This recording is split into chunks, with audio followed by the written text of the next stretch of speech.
সাপ্তাহিক ছুটি না থাকার পরেও আজকে এই নটর ডেম ক্যাথেড্রালে এখানে লোকের বেশ জমজমাট লোকের উপস্থিতি লক্ষ্য করা যাইতেছে।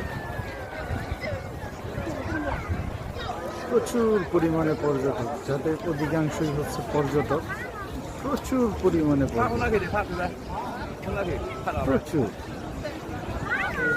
এত পর্যটক সচরাচর আমি এর আগে যতবার আসছি এত বেশি পর্যটক কখনো দেখি নাই যে এত বেশি। এখন যে পর্যটকদের বসার জন্য জায়গা করে দেওয়া হয়েছে, তারপরে এই যে এই পাশটা ওই নদীর পাড়, সমস্ত জায়গায় মনে হইতেছে যে এখন এখানকার সবাই ভ্যাকেশন মোডে আছে। প্রচুর পরিমাণে লোকজন ঘুরতে বের হয়েছে এবং ঘুরতেছে, ছবি তুলতেছে, পরিবারের সাথে সময় দিতেছে। তো তারই ধারাবাহিকতায় আজকে এই নটর ডেম ক্যাথলে 400 বছরের পুরনো যে গির্জা, গত 4-5 বছর আগে এখানে ওইখানটায় অগ্নিকাণ্ড হয়েছিল এবং এই গির্জাটা প্রচুর পরিমাণে ক্ষতিগ্রস্ত হয়েছিল। তো 4-5 বছর যাবৎ খুব সুন্দরভাবে ঐতিহ্যরে সংরক্ষণ কইরা ঠিক ওই রকমভাবে এইটারে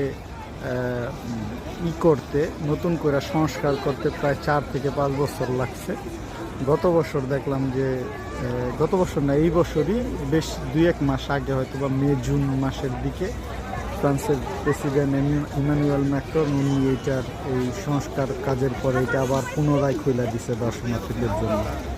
তখন থেকেই দর্শনার্থীরা সারা পৃথিবী থেকে এটা দেখার জন্য এবং এটার ভিতরের সব কিছু দেখার জন্য আসতেছে। এবং আজকে সেই ভিড়টা অনেক বেশি অন্য দিনের তুলনায়। যখন আগে পরে আমরা আসছি তখন যেমন লোক থাকতো, আজকে ওই অন্য দিনের তুলনায় আজকে প্রচুর পরিমাণ লোক সমাগম দেখা যাইতেছে এই নটর ডেম ক্যাথল ইটারে কইরা আর কি উপলক্ষ কইরা লোকজন এখানটায় ঘুরতে আসছে। যাই আর একটু কাছ থেকে, ওই পাশটায় হচ্ছে ওই ওই পাশটা সম্ভবত বন্ধ করে দেওয়া হয়েছে।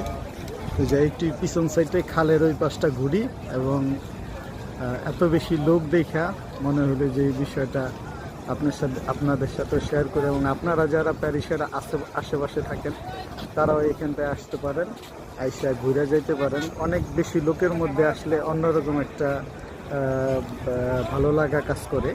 অনেক লোক দেখলে অনেকে হাসি আনন্দ